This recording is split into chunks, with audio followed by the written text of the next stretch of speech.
बघू शकता तुम्ही पारशे दोडक्याची भाजी किती छान अशी मस्त झालेली आहे। खूप छान भाजी लागते ही आणि खूप हेल्दी पण असते। बघू शकता किती मस्त अशी भाजी झालेली आहे। खूप मस्त। एकदा जर तुम्ही अशा या पद्धतीने जर ही भाजी बनवली तर नक्कीच तुम्ही 2 ते 3 वेळेस आठवड्यातून ही भाजी बनवाल। बघू शकता किती मस्त अशी चमचमीत आपली भाजी झालेली आहे।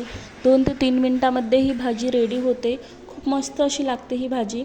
मीडियम साईजचे आपल्याला इथे कवळे दोडके घ्यायचे आहेत। दोडके कट करून घेतले आहेत मीडियम साईजचे मी।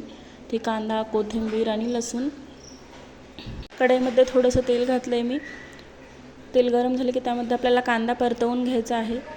कांदा लालसर होईपर्यंत आपल्याला परतवून घ्यायचा आहे।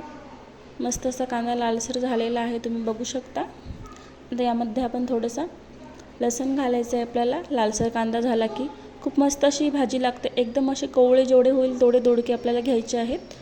पारशे दोडके म्हणतात त्या दोडक्याला। खूप मस्त अशी भाजी लागते या दोडक्याची। थोडंसं लसूण घातलेलं आहे मी। लसणाला पण असं परतवून घ्यायचं आहे। मस्त असं लसूण पण आपलं लालसर झालेलं आहे। आता यामध्ये आपण थोडंसं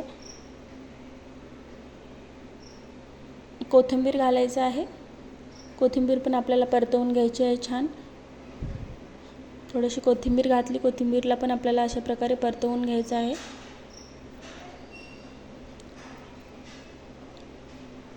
आता यामध्ये 1 चम्मच आपण लाल तिखट घालू आणि हळद घालू 1 चम्मच आणि मीठ घालायचं आहे आपल्याला चवीनुसार। व्यवस्थित छान असं परतवून घ्यायचं आहे। खूप झटपट अशी ही भाजी होते। 4 ते 5 मिनिटांमध्ये रेडी। शिजायलाही जास्त वेळ लागत नाही। एका वाफेवरच होते ही भाजी। आता ते दोडक्याच्या फोडी जे कट केले ते आपण या फोडणीमध्ये घालायचे आहे आपल्याला। छान असं मिक्स करून घ्यायचे। सगळे मसाले लागले पाहिजे अशा प्रकारे परतवून घ्यायचं आहे आपल्याला। खूप मस्त अशी भाजी लागते।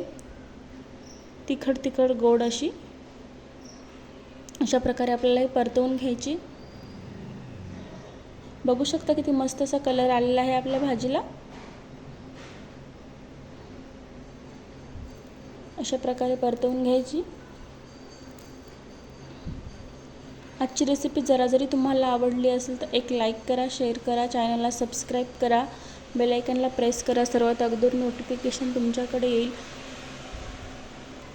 बघू शकता भरपूर अशी कोथिंबीर घालायची। पुन्हा भाजीला असं परतवून घ्यायचं। बघू शकता किती मस्त अशी चमचमीत आपली भाजी ही रेडी झालेली आहे। खूप मस्त अशी लागते। थोडंसं जिरा कूट घातलेलं आहे मी। आजची रेसिपी कशी वाटली कमेंटमध्ये नक्की सांगा। व्हिडिओ कुठून बघता ते पण सांगा कमेंटमध्ये नक्की। बघू शकता मस्त आपली भाजी रेडी झालेली आहे। थोडा वेळ आपण झाकून ठेवू 2 मिनिटं। आता चेक करू।